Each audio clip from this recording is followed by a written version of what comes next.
Then Pilate therefore took Jesus and scourged him. And the soldiers platted a crown of thorns and put it on his head.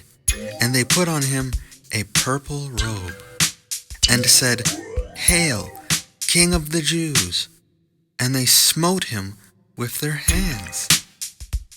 Pilate therefore went forth again, and saith unto them, Behold, I bring him forth to you, that ye may know that I find no fault in him. Then came Jesus forth, wearing the crown of thorns, and the purple robe. And Pilate saith unto them, Behold the man! When the chief priests therefore and officers saw him, they cried out, saying, Crucify him! Crucify him! Pilate saith unto them, Take ye him and crucify him, for I find no fault in him.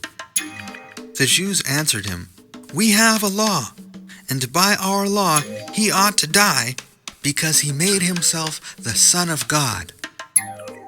When Pilate therefore heard that saying, he was the more afraid, and went again into the judgment hall, and saith unto Jesus, Whence art thou? But Jesus gave him no answer. Then saith Pilate unto him, Speakest thou not unto me? Knowest thou not that I have power to crucify thee, and have power to release thee? Jesus answered, Thou couldst have no power at all against me, except it were given thee from above. Therefore, he that delivered me unto thee hath the greater sin. And from henceforth Pilate sought to release him. But the Jews cried out, saying, If thou let this man go, thou art not Caesar's friend. Whosoever maketh himself a king speaketh against Caesar. When Pilate therefore heard that saying, he brought Jesus forth, and sat down in the judgment seat, in a place that is called the Pavement, but in the Hebrew, Gabbatha. And it was the preparation of the Passover, and about the 6th hour. And he saith unto the Jews, Behold your king! But they cried out, Away with him! Away with him! Crucify him! Pilate saith unto them, Shall I crucify your king? The chief priests answered, We have no king but Caesar. Then delivered he him therefore unto them to be crucified. And they took Jesus, and led him away.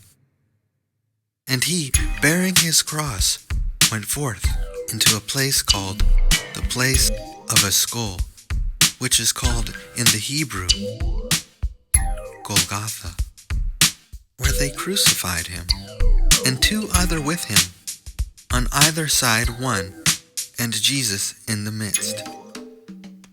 And Pilate wrote a title, and put it on the cross, and the writing was, Jesus of Nazareth, the King of the Jews. This title then read many of the Jews, for the place where Jesus was crucified was nigh to the city, and it was written in Hebrew, and Greek, and Latin. Then said the chief priests of the Jews to Pilate, Write not, the King of the Jews, but that he said, I am King of the Jews.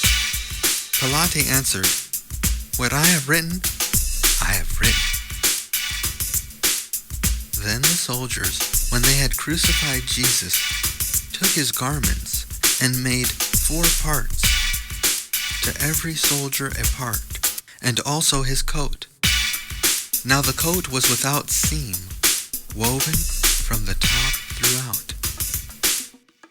They said therefore among themselves, Let us not rend it, but cast lots for it whose it shall be, that the scripture might be fulfilled, which saith, They parted my raiment among them, and for my vesture they did cast lots.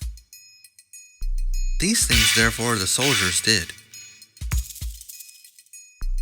Now there stood by the cross of Jesus his mother and his mother's sister, Mary, the wife of Cleophas, and Mary Magdalene. When Jesus therefore saw his mother, and the disciples standing by, whom he loved, he saith unto his mother, Woman, behold thy son. Then saith he to the disciples,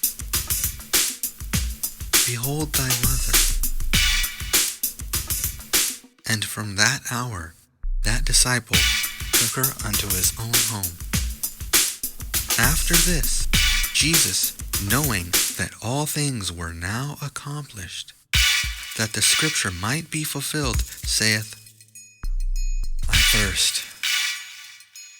Now there was set a vessel full of vinegar, and they filled a sponge with vinegar, and put it upon hyssop, and put it to his mouth. When Jesus therefore had received the vinegar, he said, It is finished. And he bowed his head and gave up the ghost. The Jews therefore, because it was the preparation that the body should not remain upon the cross on the Sabbath day, for that Sabbath day was an high day, besought Pilate that their legs might be broken, and that they might be taken away. Then came the soldiers, and brake the legs of the first, and of the other which was crucified with him. But when they came to Jesus, and saw that he was dead already, they brake not his legs. But one of the soldiers with a spear pierced his side, and forthwith came there out blood and water. And he that saw it bare record, and his record is true. And he knoweth that he saith true, that ye might believe. For these things were done, that the scripture should be fulfilled. A bone of him shall not be broken. And again another scripture saith, They shall look on him whom they pierced. And after this, Joseph of Arimathea, being a disciple of Jesus, but secretly for fear of the Jews, besought Pilate that he might take away the body of Jesus. And Pilate gave him leave. He came therefore and took the body of Jesus. And there came also Nicodemus, which at the first came to Jesus by night, and brought a mixture of myrrh and aloes, about 100 pound weight. Then took they the body of Jesus, and wound it in linen clothes, with the spices, as the manner of the Jews is to bury. Now in the place where he was crucified there was a garden, and in the garden a new sepulchre, wherein was never man yet laid. There laid they Jesus therefore, because of the Jews' preparation day, for the sepulchre was nigh at hand.